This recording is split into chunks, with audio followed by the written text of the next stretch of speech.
Ndi nthawi ya nkhani kuchokera kuno kwa MBC ndipo madzulo ano muli ndine Austin Kachipeya ndi mzangayu Tauson Kamalata. Koma poyamba nayi mitu yake. Wachiwiri kwa mtsogoleri wa dziko lino Dr. Michael Usi wapempha anthu kuti akalembetse mukaundula wa chisankho kuti adzathe kuvota pa chisankho cha chaka chamawa. Mulipoti la Trapadera tikunika za gawo lomwe ziyankhulo zosiyanasiyana zimatenga pakayendedwe kamalonda m'misika ya mdziko muno.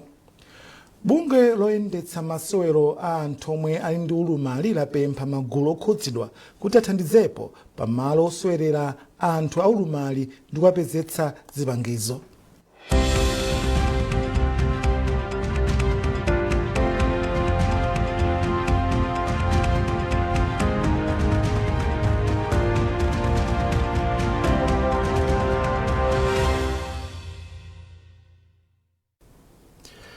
Wachiwiri kwa mtsogoleri wa dziko lino Dr. Michael Usi wapempha anthu kuti akalembetse mukaundula wa chisankho kuti adzathe kuvota pa chisankho cha chaka chamawa. Dr. Usi anena izi atalembetsa mukaundula wa voti pa sukulu ya Namatete ku Chilimba mu mzinda wa Blantyre. Asana akalembetse Dr. Usi anakayenderanso odwala pa chipatala cha Queen Elizabeth mu mzindawu komwe alimbikitsa odwala kukhala ndi chikhulupiriro komanso atsimikizira kuti boma ladzipereka potukula ntchito za umoyo mdziko muno. Unduna wa zosamalira anthu akhazikitsa ndondomeko ya National Development Policy 2024 mpaka na 2029 mogwirizana ndi ndondomeko ya Community Development Month CDM yomwe cholinga chake ndikulimbikitsa kuzidalira komanso kutengapo mbali pa chitukuko kwa nzika. Nduna yona zosamalira anthu Mai Jean Sendeza anatsekulira ndondomekoyi lachinayi pa sukulu ya primary ya Rukulu ku Mzimba. Donald Chiwayula ali ndi ripoti. Polankhulapo pamwambowu omwe panali mafumu ochokera m'madera ozungulira kuphatikizaponso Tiye Khosolo komanso akuluakulu ogwira ntchito anatsindika kufunika kwa chitukuko cha m'madera. Iwo ati zaka zambuyomu atsogoleri a m'madera ankatsogolera ntchito za chitukuko m'maderawo ndipo amakhala ndi umwini wa ntchitozo.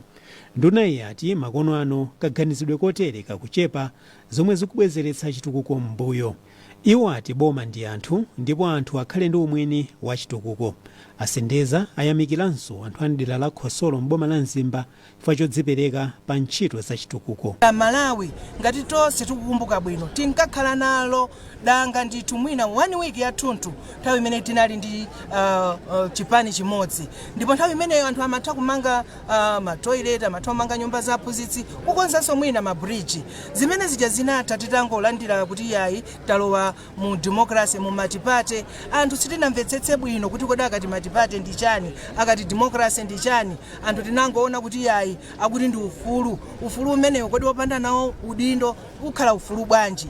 Mawu awo Atiye Khosolo anavomereza kuti dera lawo limakumana ndi zovuta zambiri pomwe anthu amadikirira kuti boma ndilo likonze mavutowo ngakhale ntchito zazing'ono zomwe anakatha kugwira pawokha motsogozedwa ndi aphungu komanso atsogoleri a m'maderawo. Atiye Khosolo auza MBC kuti anayitanitsa msonkhano wa mafumu a dera lawo kuti akalimbikitse kusintha kwa kaganizidwe. Iwo ati anaona kuti chiwerengero cha ana omwe akupita ku sukulu dera lawo tsopano chikuonjezereka anthu atamanga milatho madera amene kale anasamakwanitsa kudutsa popita ku sukulu. Chimene chinanowa kwa ine kuti ndiyitanitse mafumu ndikumanisana nawo kuti tiuzane vuto lathu aliyense aziwe vuto la padera lake. Mavuto ameneyo ndi ineyo anandipeza ineyo mwina tani tipange chitukuko pa ife tokha kuthandizana ndi boma. Ndondomeko ya National Development Policy ikufuna kudziwitsa anthu zakufunikira kutenga umwini pa chitukuko, kulimbikitsa sukulu zakwacha ndi kulimbikitsa magulu osunga ndi kubwereketsa ndalama m'midzi kuti miyoyo ya anthu am'madera osiyanasiyana m'dziko muno itukuke. Donald Chiwayula, MBC. Nyumba ya malamulo yachita zokambirana zake koyamba kunja kwa nyumbayi padedza stadium ngati njira imodzi yolimbikitsa ubale wake ndi anthu am'madera akumidzi. Zokambirana za mnyumbayi zomwe zidachitika lachinayi mmawa zidatsindika pa mavuto omwe anthu am'madera akumidzi akumana nawo monga mavuto a njala, chitetezo komanso chitukuko cha m'madera. Spikala wa ku nyumba malamulo Mai Catherine Gotanhara wauze MBC kuti nyumbayi ipitirira kukumana ndi anthu amadera osiyanasiyana ngati njira imodzi yothandizira kuti amvetsetse momwe nyumbayi imagwirira ntchito zake. Trust Office wadza ndi ripoti. Zokambirana za nyumba ya malamulo pa Deza Stadium zidayamba ndi funso lochokera kwa phungu wa Deza South Ishmael Ndera Onani yemwe adafunsa boma ngati nkotheka kukweza boma la Deza kuti likhale ndi town council. Funso lina linachokera kwa phungu wa Zumba Malosa yemwe adapempha kuti boma limange polisi mdera lake. Poyankhapo pa funso loyambali nduna za maboma ang'ono yemwenso ndi mtsogoleri wa zokambirana ku nyumba ya malamulo a Richard Chimwendo Banda adalengeza kuti mtsogoleri wa dziko lino wapereka kale chilolezo kuti maboma adetsa Salima komanso Karonga akhale ndi ma town council. Town council imakhala ndi budget yake yapadera imene imathandiza kuti ndalama zitibwera zochuluka kumudzi kudera ndi cholinganso chonena kuti chitukuko chidzenda bwino. Zimathandizanso kuti tizikhala ndi anthu ogwira ntchito apamwamba. Ndipo speaker wa nyumba ya malamulo Catherine Gotanhara wati nyumba ya malamulo ipitirira kufikira anthu mdziko muno ngati njira imodzi youmba ubale wabwino ndi anthu komanso kuti athe kumvetsetsa zochitika ku nyumbayi. Peso tinoona kuti ngati parliament nafenso tizatsalire aliyense akuyenda njira imene yonetsetsa kuti anthu azitha kukhala ndi mpata wofunsa, anthu asamangoopa, azitha kufunsa chifukwa chachana speaker makana izi, chifukwa chana speaker avomera, chifukwa chani ma MP poyankhula amatere, chifukwa chachani mwina mafunso wasangafunse nthawi koma nthawi zonse zija zithandizo talesa azitha kumvetsa konso kumatimvetsetse fe ngati ma MP. Zokambirana za nyumba ya malamulo pa Deza Stadium zidakopanso atsogolera a boma, mbomali, mafumu, ophunzira ku sukulu za mderali ndi ena ambiri. Ndipo senior chief chauma ya mderali yapempha phungu wa nyumba ya malamuloyi kuti aganizirepo zochita zokambirana zawo mziyankhulo zakuno ku Malawi kuti anthu osiyanasiyana kuphatikizapo amadera akumidzi azitha kumvetsetsa zochitika ku nyumbayi. Trust Office, MBC, Lilongwe. Unduna za umoyo wati kuyambira mu chaka cha 2019 anthu opitirira 3,400 amwalira mdziko muno chifukwa cha vuto la mpima. Mmodzi mwa akuluakulu ku ndunawo Dr. Gretchen Harawa wanena izi pa chipatala cha Kamuzu ku Lilongwe pomwe amafotokozera anthu za momwe vutoli lakulira mdziko muno. Zambiri mlipoti ili la Lonjezo Sodoka. Akatswiri a zachipatala amati vuto la mpima limadza pomwe tizilombo toyambitsa matenda timasiya kufa munthu akamwa mankhwala. Zaka zapitazi dziko lino lakhala likukumana ndi mavuto a mtundu zomwe mwazina zimadza kamba kogwiritsa ntchito mankhwala molakwika monga kuyika mankhwala muzakudya za ziweto komanso pophika mowa m'makwalala zomwe zimachititsa kuti mwanjira iliyonse anthu omwe angadye zinthu za mtundu adye pamodzi ndi mankhwala omwe. Poyankhulapo pa nkhaniyi mmodzi mwa akuluakulu ku nduna za umoyo a Gretchen Harawa alangiza anthu mdziko muno kuti apewe mchitidwe ogwiritsa mankhwala molakwika kunena kuti kutero kumayika miyoyo ya anthu pa chiopsezo. Mchaka cha 2019 tinapeza kuti panali anthu pafupifupi 19,600 amene anamwalira ndi matenda amene antimicrobial resistance imakhuzidwa komanso panali ena 3,400 amene antimicrobial resistance inali chini chene chimene chinapangisa kuti anthu amwalire. Komano ndikhuzonena kuti ma figures amenewo tinangotengamo muzipatala zina m'Malawi muno.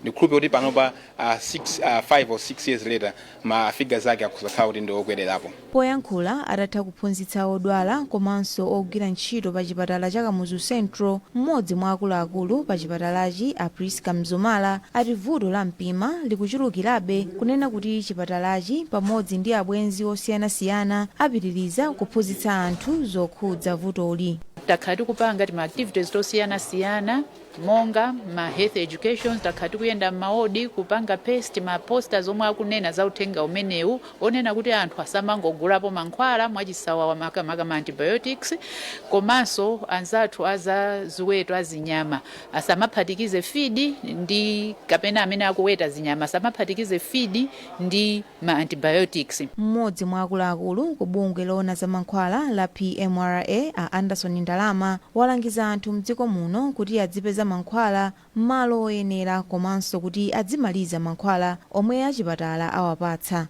Andalama ati chaka chino chokha agwira anthu okwana 20 omwe amagulitsa mankhwala mopanda chilolezo. Timayenda mu misika yosiyanasiyana mdziko muno kumasakasaka anthu amene akugulitsa mankhwala mosavomerezeka. Dongosolo limeneli timapanga pakatha miyezi 3, koma vuto lomwe timakumana nalo ndionena kuti anthu ena amauzana ndiye amapezeka kuti athawa sitinakwanise kuwapeza. Choncho mwina kwa chaka chino tapezako anthu pafupifupi opitirira 20 amene takwanisa kuwagwira ndi kuti akaonekere ku bwalo la milandu. Ntchito yophunzitsa anthu zokhudza vuto la mpima ikuchitika dziko lonse. Ntchitoyi imachitika chaka chiliyonse kuyambira pa 18 kufikira pa 24 Novembala. Lonjezo Nsodoka, MBC, Lilongwe. Bungwe la Malawi okhala mdziko muno komanso kunja lotchedwa Patriots mogwirizana ndi mabungwe a Rotary ndi Lions Club ati ndi chikhumbokhumbo chawo kuona zipatala mdziko muno zili ndi mankhwala ndi zipangizo zokwanira. Mkulu wa bungweli Akamuzu Chiwambo anena izi pamwambo omwe mabungwewa amapereka katundu osiyanasiyana pa chipatala cha Mission cha Likuni mu mzinda Lilongwe. Katundu wa ndalama zokwana 1.2 billion kwacha amupereka pa chipatalachi athandizira kuti ntchito zothandiza odwala pa chipatalachi ziyende bwino. Pamwambo opereka katunduyi wapampando wa bungwe la Patriots Malawi Akamuzu Chiwambo apempha anthu ogwira ntchito pa chipatalachi kuti asamale pogwiritsa ntchito katunduyi pakuti cholinga chake ndi kuthandiza Amalawi onse. Ife utenga wathu ndi umodzi.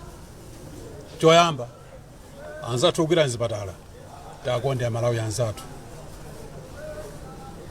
Taganizire ndipo tikufuna tikunenesa moyera kuti poyera kuti pasapezeke wina akutenga katundu amene kumpidisa ku private kapena kwina kulikonse katundu amene agwire ntchito pompano. Mlangizi wankulu wa mpingo wa Katolika mu Archdiocese ya Lilongwe Deusdedit Kanyambo anayamika bungweli ndipo ati chithandizochi chipeputsa komanso kusintha kagwiridwe kwa ntchito pa chipatalachi. Ifeyo ngati chipatala tudziwa kuti chipatala chakha chikubana ndi mavuto ambiri ndipo iwopo bwera andi wino kuti ndi zaulere atithandiza maulere. Nde pobwera kuno tuona kuti pamene panali mwina popereredwa ndio tithandizidwa kwambiri ifanira kuti malomoti mwina mwake mapatienti pamene pamasokera mwina anthu asalala ndi chithandizo koma tsopano anthu alandira chithandizo chifukwa cha zimene atithandiza. Katunduyi wachoka kwa Amalawi omwe akukhala mdziko la America kudzera mu ntchito yawo yotchedwa Project Cure. Mukuonera nkhanizi kuchokera kuno ku MBC. Tentionenso mito yake. Wachiwiri kwa mtsogoleri wa dziko lino Dr. Michael Usi wapempha Malawi kuti akalembetse mukaundula wa voti kuti adzakhale ndi mwayi oponya voti chaka chamawa. Mulipoti la Trapadera tikuunika za gawo lomwe ziyankhulo zosiyanasiyana zimatenga pakayendedwe kamalonda misika ya mdziko muno. Ndipo bungwe loyendetsa masewero a anthu omwe ali ndi ulumali lapempha magulu okhudzidwa kuti athandizepo pamalo osewerera anthu aulumali ndi kuwapezetsa zipangizo zina zomwe amagwiritsa ntchito.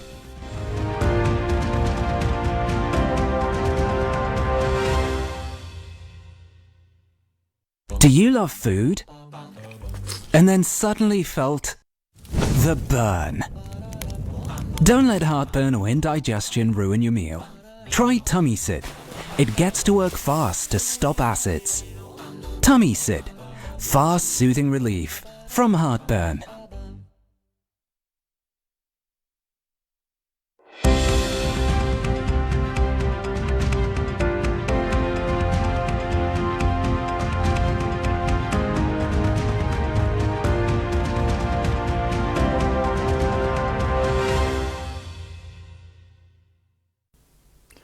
Takulandirani ndipo nkhani zathu zipitirira. Kodi munayamba mwaganizirapo za ubwino wa ziyankhulo zosiyanasiyana m'misika ya dziko muno? Mulipoti la Trapadera msabatayi mtolankhani wathu Jackson Sichali afotokoza zambiri za momwe ziyankhulo zosiyanasiyana zathandizira kutukula misika ya mzinda wa Mzuzu.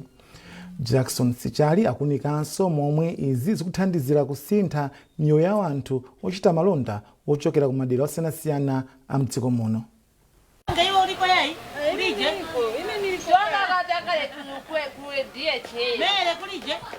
Uwu ndi msika wa Freedom Square omwe umadziwika bwino ndi dzina loti Taifa mu mzinda wa Mzuzu. Msikawu unakhazikitsidwa mchaka cha 1997 pomwe ena ochita malonda anathamangitsidwa mu msika waukulu wa mu mzindawu. Pano msika wa Freedom Square ndi umodzi mwa misika yodalirika mu mzinda wa Mzuzu omwe ukuthandizira kwambiri pa ntchito yotukula anthu omwe akuchita mabizinesi ang'onoang'ono komanso kupititsa patsogolo ntchito zachuma mu mzindawu. Msikawu uli ndi anthu ochokera ku madera osiyanasiyana omwe amachita malonda ndipo anthuwa amayankhula ziyankhulo zosiyanasiyana. Zina mwa ziyankhulozi ndi monga Chitumbuka, Kiswahili, Yawo, Sena, Lomwe, Kiangonde komanso Lambia. Tisindire chino kwa ajetu. Funso nkumati kodi kusiyana kwa ziyankhuloko ndikofunika bwanji?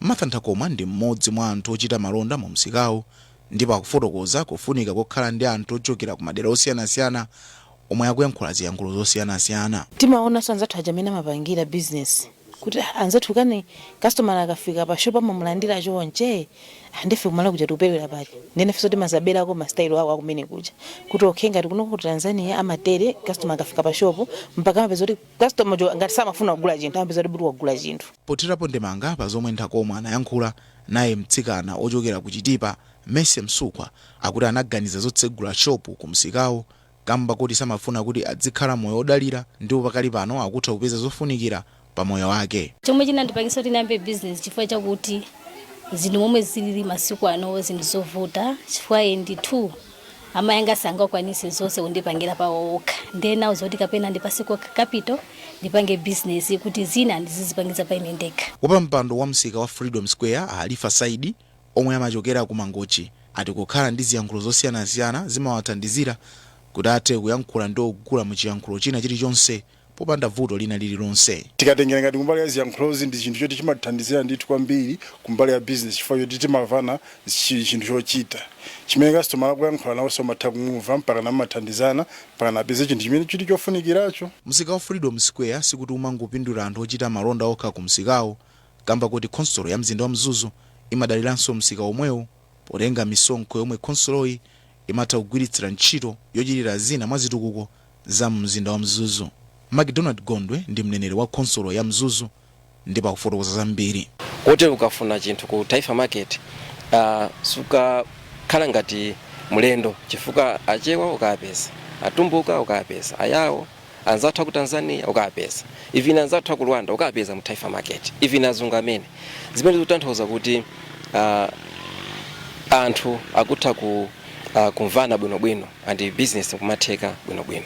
Pankhani yothandiza kukweza ntchito za malonda pakati pa ochita malonda mu mzindawu, Gondwe ati konsoloyi ipitiriza kumanga misewu mkatikati mwa mzinda wa Mzuzu ndi cholinga choti mayendedwe asamavute ponyamula katundu maka pomwe nyengo ya dzinja yayandikira.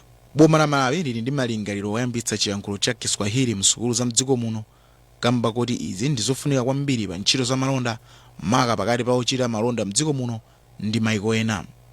Sami Simkonda ndi mphunzitsi woona za chiyankhulo pa sukulu ya ukachenjede ya Livingstonia komanso othandizira phunziro ngati lomweli pa sukulu ya ukachenjede ya Mzuzu ndipo akufotokoza zambiri maka pa ubwino okhazikitsa chiyankhulochi. Ku dziko ngati Malawi Chiswahili ndi chiyankhulo chofunikira kwambiri kuti tikhale ndi kuthekera kulankhula ziyankhulo zingapo zimene ndizodziwika bwino kwambiri muno mu Africa.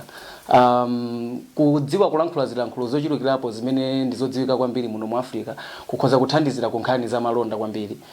Ino mukhulupirira mugwirizana nani kunena kuti bungwe la African Union panopa lidavomereza Chiswahili ngati chimodzi mwa ziyankhulo zimene ndi zoti zizilankhulidwa muno mu Africa. Choncho ife Malawi kudziwa chiyankhulo cha Chiswahili kuti thandiza unena kuti tikathe kulumikizana bwino ndi anzathu aku Tanzania yomwe ndi njira yathu yokafikira ku nyanja ya mchere ya Indian Ocean kuti tikathe kupanga malonda ndi abale athu kapena anzathu aku Tanzania umeneko. Komanso mugwizana naona kuti pakati pa Malawi yapanga import komanso yapanga export katundu kupita ku Kenya komanso kuchokera ku Kenya. Komanso Kenya ndi dziko limene limalankhula chiyankhulo cha Kiswahili. Kazembe wa dziko la Tanzania kuno ku Malawi Agnes Richard Kayola anati kuyambitsa chiyankhulo cha Kiswahili kutha kuthandiza kubweretsa umodzi pakati pa anthu ochita malonda m'mayiko awiriwa, kwamba Kiswahili kinaongewa na watu wengi duniani. Chiyankhulo cha Kiswahili chimayankhulidwa ndi mayiko angapo muno mu Afrika. Kotero kuyambisa chiyankhulo chizitha kuthandiza kubweretsa anthu pamodzi maka omwe amachita malonda pakati pa mayiko a Malawi ndi Tanzania. Pia tunategemea kwamba kuendelea kuwepo na watu wengi ambao watajifunza Kiswahili. Mzinda wa Mzuzu ndi umodzi mwa mizinda yomwe ikukwera kwambiri pachuma, ndipo mzindawo uli ndi anthu oposa 200,000 malingana ndi kafukufuku wa bungwe loona zakalembera la National Statistical Office. Tisindire jeno kwa ajetu. Jackson Sejali, MBC, Mzuzu. Bungwe la Action for Sustainable Development ASUD lomwe likugwira ntchito m'boma la Mzimba lapereka mijigo isanu ndi iwiri 7 lomwe lakumba m'madera osiyanasiyana m'bomalo ndi ndalama zokwana 64 miliyoni kwacha. Cholinga cha ntchitoyi mwazina ndi kuchepetsa mavuto omwe anthu makamaka amayi am'madera kumidzi amakumana nawo kuti apeze madzi aukhondo. Tindi ripoti lomwe walemba ndi Love Shower koma kuwerenga ndi Chimwemwe Milulu. Poyankhula pamwambo wopereka mijigo yomwe bungwe la ASUD lakumba madera osiyanasiyana kumpoto kwa boma la Mzimba, mkulu wa bungweli a Thomas Ngwira anati kafukufuku wawo anasonyeza kuti madera ambiri m'bomali monga kwa mfumu Zakaria Lungu mulibe madzi aukhondo, ndipo izi zikusokoneza ntchito zothandiza manja kuti adzikhala ndi chakudya chokwanira komanso ndalama zothandizira manja awo. Madera atu umene takumba mijigo 7 muno mumbera District Council.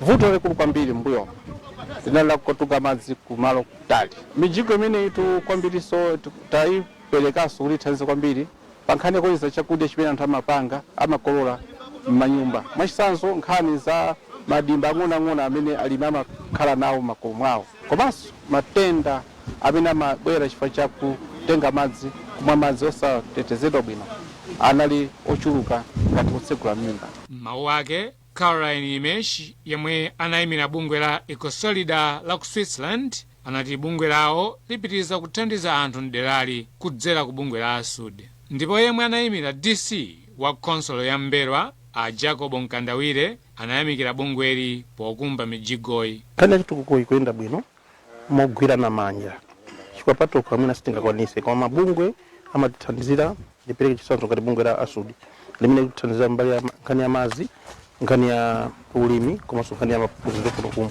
kuno mboma la Mzimba. Sotunena kuti ngati chitukuko ikuyenda bwino koma tingopitiriza kugwirizana. Zitukuko zimene ASUD ikupanga kuno ndi kuti ndalama imene tinasunga ikoza kupita madera ena kukathandizanso anthu ena amene aliso ndi vuto ngati lomweli ngati za madzi, za malimidwe kapena za maphunziro. Ndipo anthu mderali ati ndiokondwa kamba kakukumbidwa kwa mijigoyi.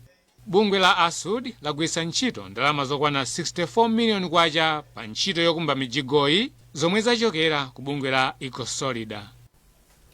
Tsopano tibwerere ku nkhani yathu yoyamba yomwe wachiwiri kwa mtsogoleri wa dziko lino Dr. Michael Usi wapempha anthu kuti akalembetse mukaundula wa chisankho kuti adzathe kuvota pa chisankho cha chaka chamawa. Dr. Usi ananena izi atalembetsa mukaundula wa voti pa sukulu ya Namitete ku Chilimba mu mzinda wa Blantyre. Zambiri mulipotire. Wachiwiri kwa mtsogoleri wa dziko lino Dr. Michael Usi atafika pa sukulu ya primary ya Namitete ku Chilimba anapita mchipinda china mmene analembetsa. Ndipo payankhula atalembetsa Dr. Usi anati ndiokondwa kuti tsopano ali mchiphaso chovotera chimene chapase mphamvu kudzavota chaka chamawa. Ndiokondwa kuti ndalembesa chifukwa kuti monga nzika ya dziko lino ndi pakali pano ndi chilolezo chozavota ndi mpata ofuna kukhala nawo gulu la anthu amene adzasankhe president wa dziko lino, kusankha phungu, ma-councillors, ndiye monga mzika ya dziko ndilokondwa. Popanda kulembesa sungavote. Ndiye ndikupempha onse amalawi kuti aliyense akalembese kuti azakhale ndi mwayi wovota. Ndipo atatsiriza kulembetsa potulukana kumana ndi anthu amene anafunsa kuti awayankhule. Mawu ake Dr. Usi anapempha amalawi kuti akalembetse mawu nyinji kuti adzakhale ndi mphamvu yozavota nawo chaka chamawa. wachuluka mtsogoleri wa dziko linoyu anapemphanso anthu amene ali nkuthekera kuti azithandiza anzawo omwe alosowa poonesa chikondi chimene dziko la Malawi limadziwika nacho. Ndipo asanapite kumeneku, Dr. Usi anafika pa chipatala cha gulupu mu mzindawu kumene anayendera odwala komanso nkupereka mphatso zosiyanasiyana. M'mawu ake, Dr. Usi anati boma ndilozipereka kuonetsa kuti likulimbana ndi mavuto osiyanasiyana amene ntchito za umoyo zimakumana nawo. Monga munthu zochita zako zimaonesera kuti ukuzuwa chani, komanso monga munthu amene tili mundale tikamalankhula tikamachita zinthu tena tiziziwa kuti kodi munthu odwala amadusa muzotani, kodi ogwira ntchito mchipatala amadusa muzotani, nanga tikamati anthu akuvutika mmudzi akudusa muzotani. Ndio ukamaziwa zimene zozo ukamalankhula ukamachita zinthu umakhala kuna kuti ukuchita zinthu zimene ukudzidziwa osangoti zongowerenga kapena kuganiza. Ndipo funa kuti ndikhale munthu amene ayenera aziona, azidziwa, azigwira zimene zikuchitika. Ndikumauza mabwana monga president wa dziko lino kuti ndakaona izukuku, anduna ndakaona izukuku, ifa ndiboma limodzi tikuyendera limodzi. Pamene machoka apresident akuza kuti kunoko. Dr. Kelvin Mponda amene ndi mkulu wa chipatala cha Queen Elizabeth Central anati chipatalachi chimene anachisegulira mchaka cha 1967 chikufunikira kuti chikhale ndi zipinda zina zochitiramo operation, makamaka operation imene amachita anthu oyembekezera. Sangala kwambiri kuti nabwera vice president kuzationa. Choyamba timafuna taonetse ntchito imene ikugwirika mchipatalamu. Ogwira ntchito athu akuthandiza odwala ambirimbiri amene makhani mavuto osiyanasiyana. Ndi zimenezo ndi zinthu zonyadisa kuti omonga mtsogoleri aone. Komanso nthawi imene akugwira ntchito chonchomo pali zinthu zina ndithu zopinga zimene tikuziona. Ndi timafuna somwena ataziona kuti ngati boma lithe kuona ndi zimene tikupanga maso mavuto kuti tiauze kuti pamene tikufuna titafika ndipo ndani ndi kuti angatithandizenso motani. Chipatala cha gulupu mu mzinda wa Blantyre chimachita operation kwa amayi okwana 18 pa tsiku, ndipo chipatalachi nchachikulu kwambiri mdziko muno. Blessings Kanache, MBC News, Blantyre. Ndipo pomaliza nkhanizi nainso mite yake. Wachiwiri kwa mtsogoleri wa dziko lino Dr. Michael Usi wapempha Malawi kuti akalembetse mukaundula wa voti kuti adzakhale ndi mwayi oponya voti chaka chamawa. Mlipoti la trapadera tikuunika za gawo lomwe ziyankhulo zosiyanasiyana zimatenga pakayendedwe kamalonda m'misika ya mdziko muno. Ndipo bungwe loyendetsa masewero a anthu omwe ali ndi ulumali lapempha magulu okhudzidwa kuti athandizepo pamalo oswerera anthu aulumali ndi kuwapezetsa zipangizo zina zomwe amagwiritsa ntchito.